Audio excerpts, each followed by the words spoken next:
What rules were put in place because of you? As a kindergartner, I once fell asleep in the bus. When I woke up, the bus was in the garage and I had to yell to get someone to get me out, so to this day every bus driver in my school district needs to walk to the back of the bus and check every seat before they park the bus. Seems like a good rule to have. My older brother got a curfew enforced at Boy Scout camp when one of the leaders noticed him walking around the area in the daytime with his eyes closed, counting steps. He may have just been practicing being blind, but the adults assumed he was figuring out how to get around at night without lights so he could get into some kind of mischief. Which, knowing my brother, was also possible. P.S. If you're one of those people saying, but, you're not thinking like an 11-year-old. Minor 1. But when I was in elementary school, we had one of those bridge building challenges using toothpicks and hot glue. My partner and I realized if we just coated the entire thing with a thick-ass layer of hot glue, it would make our bridge strong as hell. So we used like a full pack of hot glue sticks.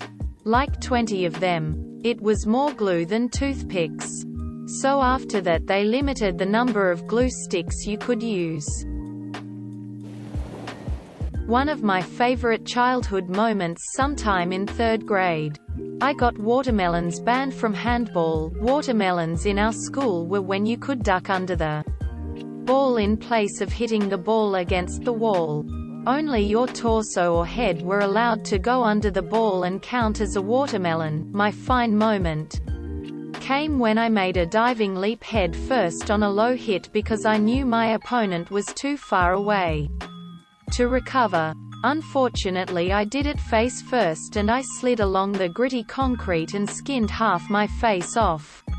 I had to wear a face bandage for at least a month. I made it. Everyone agreed it counted as a watermelon. I won that round and had to go to the nurse's office.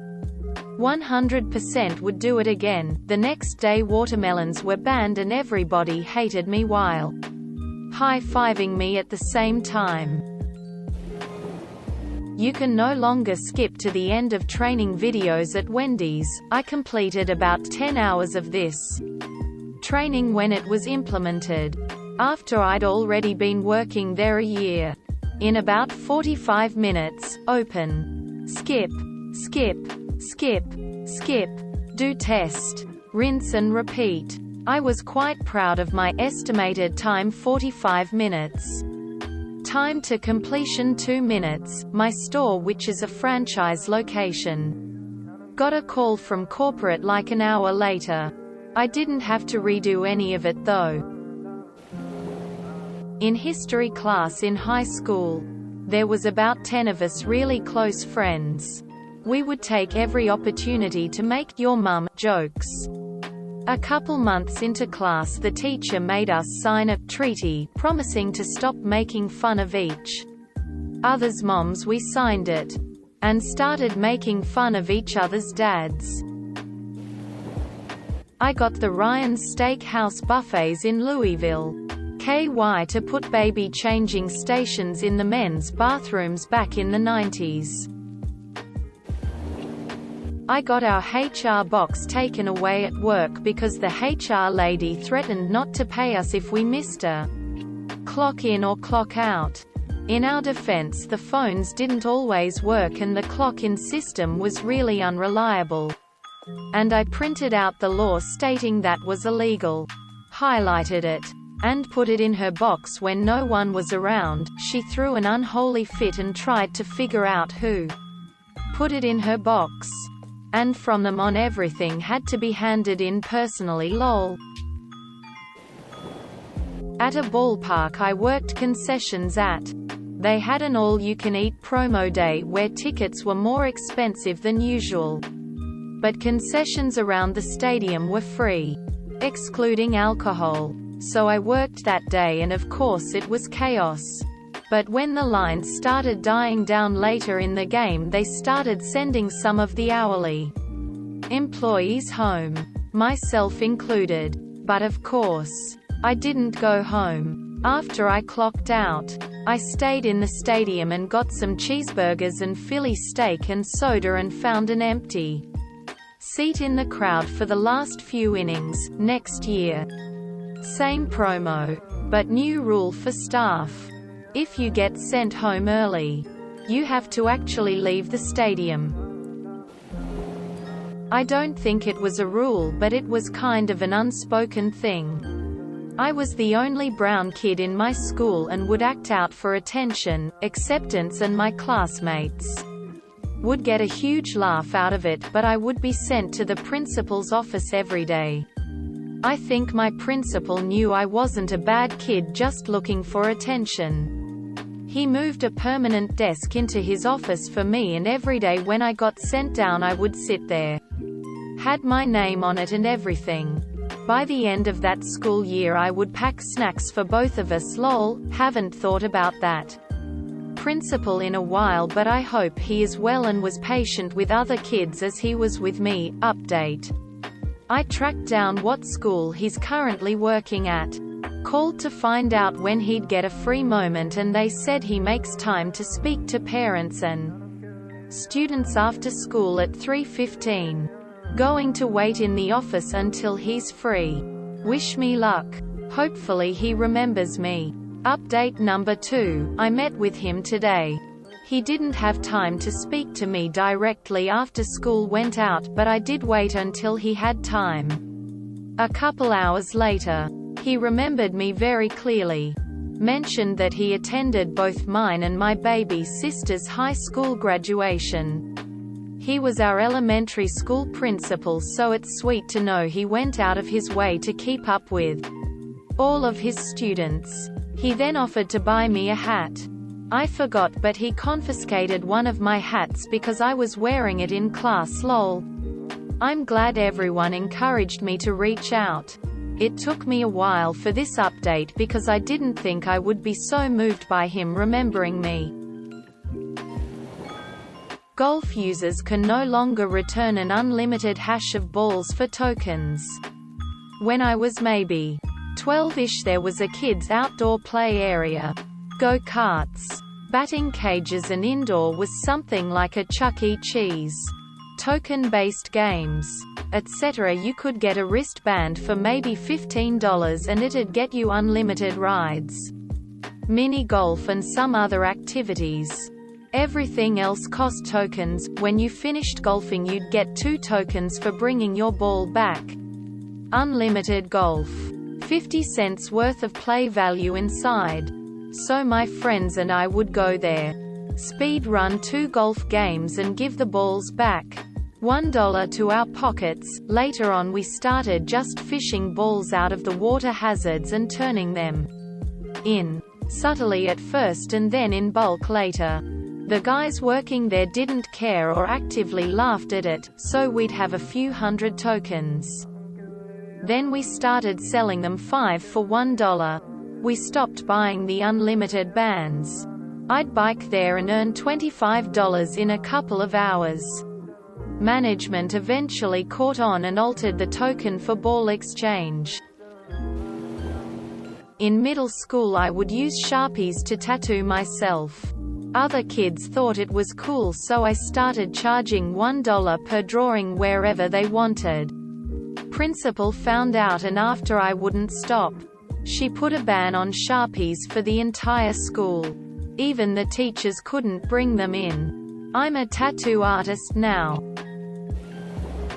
Our company operates on Discord, and a lot of people just made it so their personal Discord became their professional Discord. Rather than making a second account, it made it easy for managers, including me, to invade the lives of their employees by pinging them when they saw a green light in Discord. I wrote a long email to the directors about the separation of work and home life. Since we are a complete remote company, I suggested that we make it a rule for people to have a work Discord that they log out of at the End of the day so that any messages sent after hours can be dealt with the next day.